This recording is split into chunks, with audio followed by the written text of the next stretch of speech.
The longest living president of the United States has now been laid to rest. Many people in the nation will hold on to their memory of Jimmy Carter, and that's especially true for one Janesville artist. WMTV's Elizabeth Wattis has that story.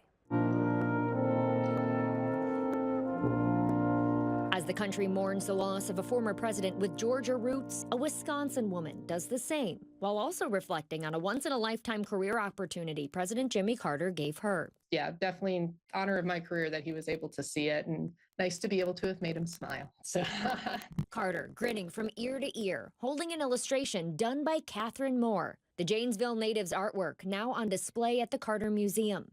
A piece Moore wasn't expecting would get national recognition. That was just a personal work and kind of personal challenge, but it ended up being used a lot and appreciated by people, and I was really happy to see that. Moore's friend is a professional photographer who captured pictures of Carter after his presidency.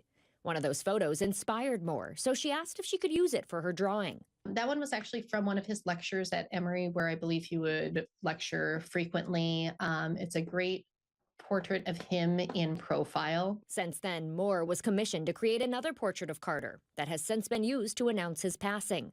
4 years ago, Washington Post reached out for another portrait of him, which is a black and white portrait, which was printed on Monday last week in the opinion section. And while Moore was able to be a small part in Carter's life, he will always be a big part of hers, not only professionally, but personally. I just thank him for being a uniter instead of a divider and bringing people together. In Madison, Elizabeth Wattis, WMTV 15 News.